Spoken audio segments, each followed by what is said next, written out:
विशाखा की शादी कुछ ही दिनों पहले कार्तिक नाम के एक लड़के से दुर्गापुर गांव में होती है। विशाखा अपने ससुराल में बहुत खुश होती है। एक बार विशाखा उदास बैठी होती है तो उसकी सास उसे आकर पूछती है, अरे बहू, तू इतनी शांत क्यों बैठी है? क्या हुआ बेटा? कुछ नहीं माँ जी, घर की याद आ रही थी। एक काम करना बेटा, अपनी छोटी बहन को बुला ले, तेरा मन भी लग जाएगा है? विशाखा ये सुनकर खुश हो जाती है और अपनी बहन शिखा को फोन करके बुला लेती है। शिखा विशाखा के ससुराल आ जाती है। टी, कैसी हो आप? अरे आ गई तू, मैं तो एकदम ठीक हो गई। शिखा पूरे परिवार से मिलती है। नमस्ते जीजू, कैसे हो आप? अरे बढ़िया बढ़िया, तुम बताओ। अरे कुछ नहीं जीजू। अरे आपकी शर्ट पर कॉकरोच है? कहाँ है? सॉरी जीजा जी। शिखा, आते ही तूने शैतानी शुरू कर दी, चल कमरे में। अगले दिन विशाखा रसोई में खाना बना रही होती है और तभी वहां शिखा आकर उसे पीछे से डरा देती है। विशाखा डर जाती है और शिखा हंस पड़ती है। तू पागल है क्या शिखा? अभी मेरे हाथ से सब्जी गिर जाती ना। अरे दी, आपको क्या हो गया है?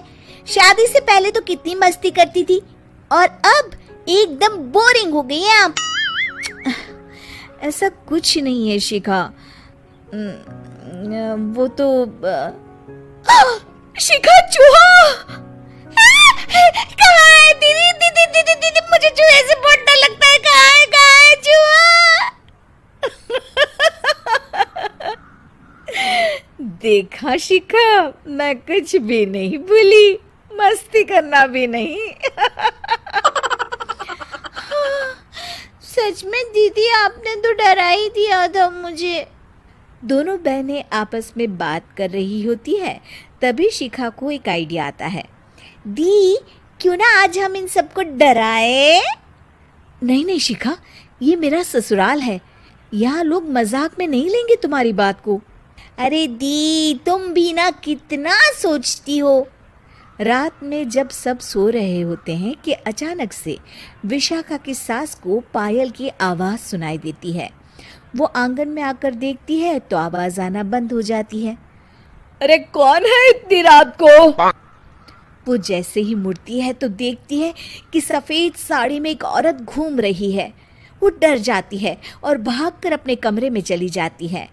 वो औरत और कोई नहीं पर शिखा होती है। सास को डरा हुआ देख शिखा जोर जोर से हंसने लगती है।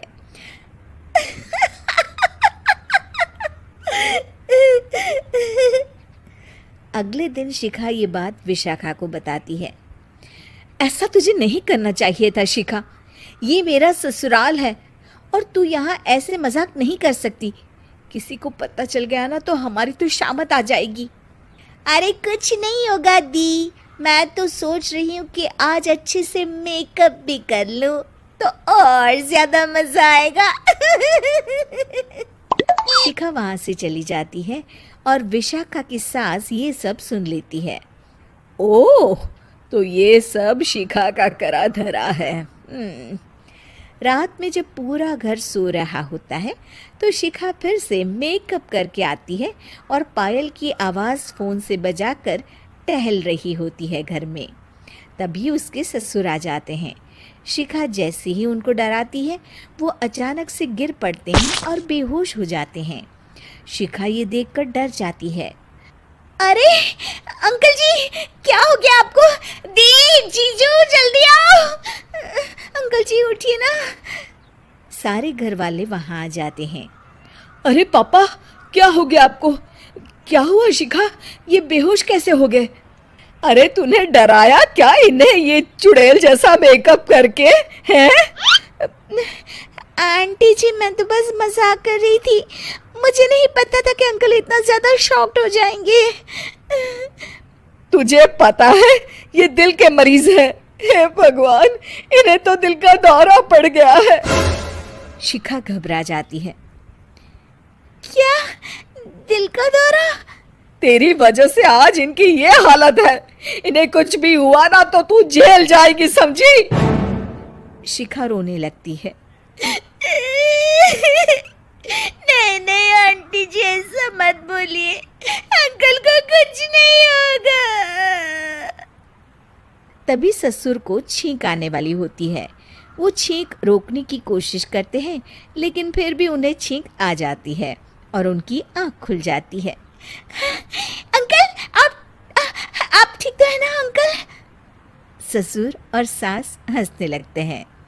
क्यों बेटा, सिर्फ तुम्हें ही मजाक करना आता है क्या? है? तो क्या पापा बेहोश नहीं हुए थे? अरे नहीं नहीं, मैंने ही प्लान बनाया था ये। पर क्यों माँ? क्योंकि विशाखा को लगता है कि ये उसका ससुराल है, उन्हें ऐसी मजाक वाली बातें पसंद नहीं आएगी। पर उन्हें ये नहीं पता कि अगर ये दोनों बहनें शेर हैं तो हम भी सवा शेर हैं। ये तो बिल्कुल सही कहा आपने आंटी जी।